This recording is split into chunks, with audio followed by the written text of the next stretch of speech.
नमो बुद्धाय दोस्तों, क्या आपने कभी महसूस किया है कि आप कितनी भी कोशिश कर लें, कितनी भी सुख सुविधाएं जुटा लें, फिर भी मन के किसी कोने में एक अजीब सी बेचैनी बनी रहती है। हम अक्सर सोचते हैं कि दुनिया खराब है, लोग मतलबी हैं और शांति कहीं खो गई है। लेकिन क्या शांति वाकई बाहर खोई है या हम उसे गलत जगह ढूंढ रहे हैं? आज की यह कहानी आपके जीवन को देखने का नजरिया बदल देगी। ये कहानी है महात्मा बुद्ध के एक ऐसे शिष्य की जो आपकी और मेरी तरह ही अशांत था। तो चलिए समय को थोड़ा पीछे ले चलते हैं और चलते हैं बुद्ध के उस पावन आश्रम में। हजारों साल पहले की बात है। चारों ओर हरियाली थी, पक्षियों की चहचहाहट थी, लेकिन एक व्यक्ति ऐसा था जिसके मन में तूफान मचा हुआ था। उसका नाम था सोमदत्त। सोमदत्त के पास धन था, परिवार था, पर सुकून नहीं था। उसे हर इंसान में खोट नजर आता, हर रिश्ते में स्वार्थ दिखता। वह थक हार कर महात्मा बुद्ध के पास पहुंचा। बुद्ध एक विशाल बरगद के पेड़ के नीचे ध्यान मुद्रा में बैठे थे।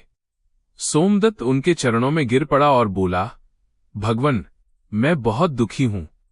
मुझे लगता है ये पूरी दुनिया ही गलत है। जहां भी जाता हूं अशांति और छल ही मिलता है। क्या इस संसार में कहीं भी शांति संभव है, या फिर ये सब एक ढोंग है? बुद्ध ने अपनी आंखें खोलीं। उनकी आंखों में सागर जैसी गहराई और करुणा थी। उन्होंने सोमदत्त की बेचैनी को देख लिया।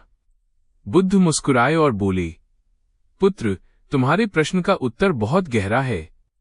मैं तुम्हें इसका जवाब जरूर दूंगा, लेकिन कल सुबह। अभी तुम्हें मेरा एक छोटा सा काम करना होगा। बुद्ध ने अपने पास रखा एक मिट्टी का पुराना घड़ा सोमदत्त को थमा दिया। सोमदत्त हैरान रह गया। उस घड़े में अनगिनत छोटे छोटे छेद थे। बुद्ध ने कहा, पास में ही एक पवित्र नदी बहती है। तुम जाओ और इस घड़े को पानी से भरकर लाओ, पर शर्त एक ही है। जब तुम मेरे पास पहुंचो, ये घड़ा ऊपर तक लबालब भरा होना चाहिए। सोमदत्त को लगा ये कोई मजाक है, पर बुद्ध की आज्ञा थी। वह नदी पर गया। उसने घड़ा पानी में डुबोया, घड़ा भरा, लेकिन जैसे ही उसने उसे बाहर निकाला, पानी झरझर कर छेदों से बाहर बह गया। सोमदत्त ने सोचा, शायद मुझे तेज दौड़ना होगा। उसने फिर घड़ा भरा और बुद्ध की ओर भागा। लेकिन वो जितना तेज दौड़ता, पानी उतनी ही तेजी से बाहर निकलता। रास्ते भर लोग उसे देख रहे थे। एक आदमी हाथ में छलनी जैसा घड़ा लेकर पागलों की तरह दौड़ रहा है। धूप तेज थी। सोमदत्त पसीने से नहा गया था। उसने 10 बार, 50 बार, यहां तक कि 100 बार कोशिश की। उसका शरीर थक चुका था, पैरों में छाले पड़ गए थे और मन में क्रोध उमड़ रहा था। उसे लगा बुद्ध उसे नीचा दिखा रहे हैं।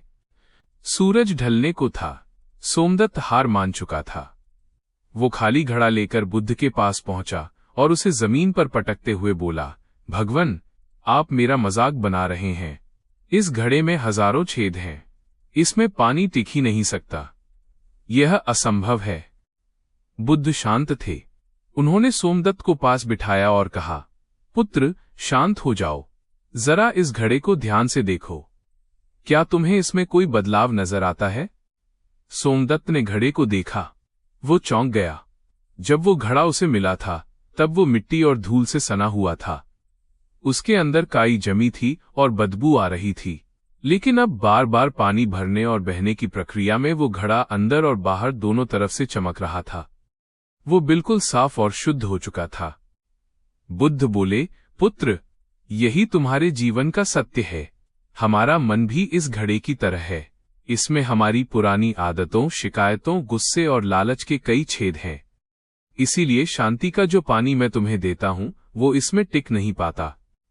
लेकिन बुद्ध ने आगे कहा, इसका मतलब ये नहीं कि तुम्हारी कोशिश बेकार गई। भले ही घड़े में पानी नहीं रुका, लेकिन उस बहते हुए पानी ने घड़े को भीतर से साफ कर दिया। यदि तुम रोजाना अपने मन को अच्छे विचारों, करुणा और सत्य की नदी में डुबोते रहोगे, तो भले ही तुम्हें तुरंत शांति न मिले, लेकिन तुम्हारा मन अंदर से इतना साफ हो जाएगा कि एक दिन तुम खुद ही शांति का स्वरूप बन जाओगे। सोमदत्त की आंखों से आंसू बहने लगे। उसे समझ आ गया कि वो दुनिया को बदलने की कोशिश कर रहा था, जबकि उसे अपने मन की सफाई करनी थी। शांति कहीं बाहर नहीं, बल्कि एक शुद्ध मन के भीतर ही निवास करती है। बुद्ध ने उसे सिखाया कि प्रक्रिया, प्रोसेस, परिणाम, रिजल्ट से ज्यादा जरूरी है। यदि हम हर दिन थोड़ा थोड़ा खुद पर काम करें तो एक दिन हम उस अवस्था में पहुंच जाते हैं जहां बाहरी शोर हमें विचलित नहीं कर पाता। तो दोस्तों, इस कहानी से हमें क्या सीख मिलती है?